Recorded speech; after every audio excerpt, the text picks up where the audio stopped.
Hello, नमस्कार दोस्तों। स्वागत है आपका मेरे यूट्यूब चैनल मरला सर क्लासेस में। और आज हम देखने वाले हैं 22 जून 2023 के महत्वपूर्ण करंट अफेयर्स। इससे पहले अगर आपने वीडियो को लाइक शेयर नहीं किया है तो आप इसको लाइक शेयर करें, सब्सक्राइब करें। तो चलते हैं आज के पहले क्वेश्चन की ओर, जो आने वाले वनडे एग्जामों के लिए बहुत महत्वपूर्ण रहेंगे। तो लेते हैं पहला क्वेश्चन। आज का पहला क्वेश्चन बना है, आरबीआई के नए डिप्टी गवर्नर कौन बने हैं। आरबीआई के नए डिप्टी गवर्नर की नियुक्ति कर दी गई है। तो नए डिप्टी गवर्नर बने हैं स्वामीनाथन जानकी रमन। स्वामीनाथन जानकी रमन को नया डिप्टी गवर्नर बना दिया गया है। तो आरबीआई में एक गवर्नर होते हैं जो कि वर्तमान में कौन है, शक्तिकांत दास जी हैं, और उनके नीचे काम करने वाले 4 डिप्टी गवर्नर होते हैं। तो इसमें से एक नए डिप्टी गवर्नर को बना दिया गया है। नए डिप्टी गवर्नर जो कि हैं स्वामीनाथन जानकी रमन को नया डिप्टी गवर्नर बना दिया गया है। और पिछले वीडियोज में हमने पढ़ा भी था आरबीआई की स्थापना कब हुई थी। आरबीआई की स्थापना हुई थी 1935 में। 1935 में इसकी स्थापना हुई थी और 1949 में जो है आरबीआई का राष्ट्रीयकरण कर दिया गया था। और ये प्रश्न बनता है कि आरबीआई के वर्तमान में जो गवर्नर हैं वो कौन है, शक्तिकांत दास जी हैं। और शक्तिकांत दास जी वर्तमान में कौन से नंबर के गवर्नर हैं, 25वें नंबर के गवर्नर हैं, 25 नंबर के गवर्नर शक्तिकांत दास जी। अगला प्रश्न लेते हैं। अगला प्रश्न बना है, विश्व वर्षा वन दिवस कब मनाया जाता है। विश्व वर्षा वन दिवस कब मनाया जाता है। तो जवाब है 22 जून। 22 जून को। तो प्रत्येक वर्ष 22 जून को विश्व वर्षा वन दिवस मनाया जाता है। और इस बार जो इसकी थीम रखी गई है, थीम है कंजर्व, रिस्टोर, रीजनरेट। तो कंजर्व करें, जंगलों को रिस्टोर करें, पुनः स्थापित करें, और रीजनरेट करें, फिर से उनको बनाएं। तो ये इस बार की क्या है, थीम है। अगर वर्षा वन होंगे, ये वन होंगे, तो तभी अत्यधिक मात्रा में क्या हो जाएगी, वर्षा होगी। और अगर पेड़ों की कटाई कर दी जाए तो उससे क्या होगा, उससे इन्वायरमेंट जो पॉल्यूशन है वो बढ़ेगा और इससे काफ़ी नुकसान होंगे। तो चलते हैं हम लोग अगले प्रश्न की ओर। आज का अगला प्रश्न बना है, यूएनएचआरसी की रिपोर्ट के अनुसार शरणार्थियों की वैश्विक संख्या कितनी हो गई है। तो यूएनएचआरसी एक रिपोर्ट जारी की है उन्होंने। तो इसके अनुसार ये देखा है पूरे विश्व में जो शरणार्थी हैं वो कितने हो गए हैं। तो जवाब है 35.3 मिलियन, 35.3 मिलियन से इतने शरणार्थी हो गए। अब शरणार्थी होते क्या हैं, शरणार्थी वो लोग हैं जो अपने देश को छोड़कर दूसरे देशों में शरण ले चुके हैं। तो ऐसा क्यों हुआ, ऐसा इसलिए हुआ है तो कई जगहों पर जैसे आतंकवादी गतिविधियां हैं, जैसे सीरिया है, तो लगातार वहाँ को क्या बने हुए हैं, युद्ध जैसे हालात बने रहते हैं। तो वहाँ से लोग क्या करेंगे, अपने देश को छोड़कर दूसरे देश में जाएंगे और दूसरे देश पर क्या पड़ेगा, इसका लोड पड़ेगा ना। तो उनको अपने घर को छोड़ के जाना है, तो उतने पर्याप्त साधन उनके रहने के लिए, खाने के लिए नहीं मिल पाते हैं। लेकिन फिर भी दूसरे देश क्या करते हैं, उनकी सहायता करते हैं।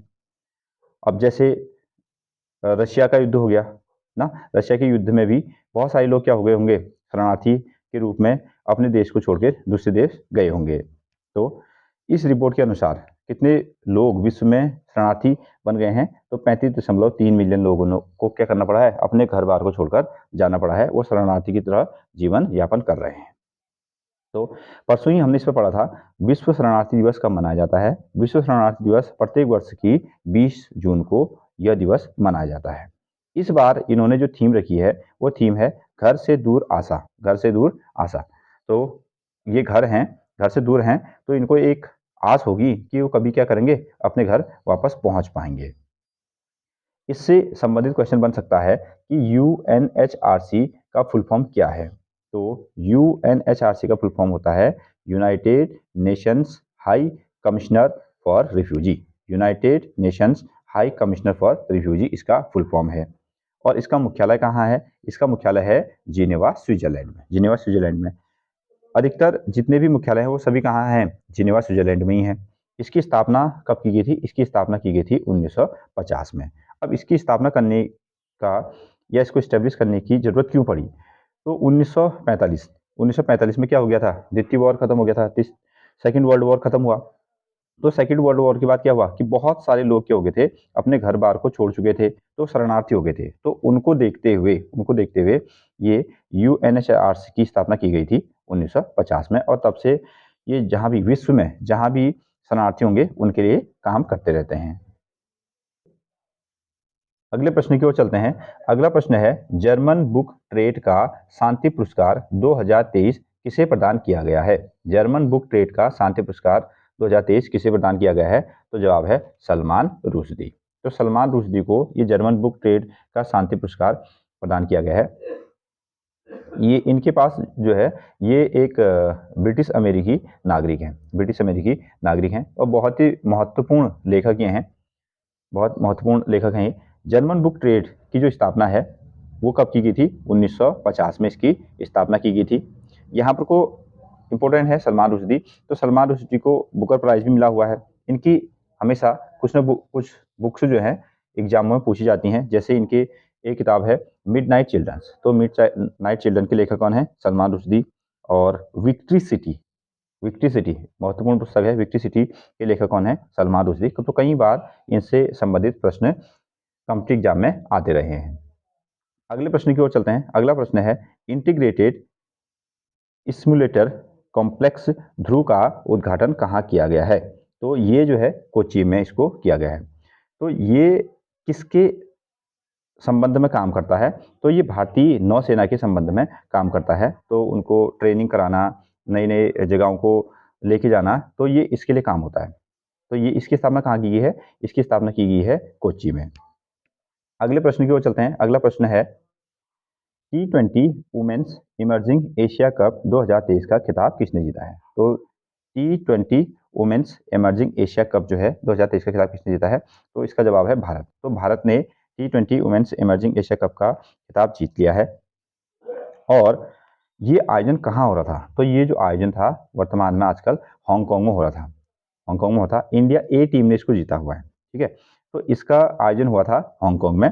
और इसमें किसको इन्होंने हराया है? वर्तमान में भारत ने बांग्लादेश ए को हराया है। बांग्लादेश ए को हराया था।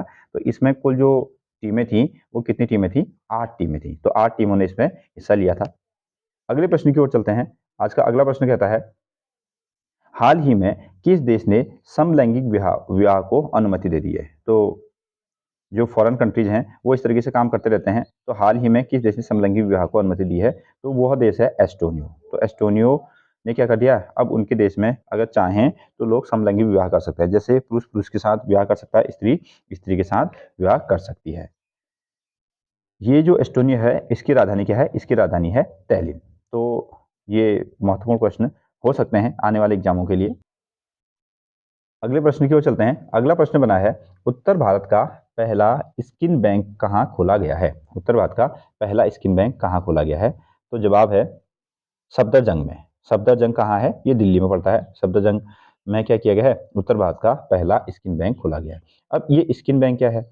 आपने ब्लड बैंक सुना है। तो ब्लड बैंक में क्या होता है कि आप क्या करते हैं?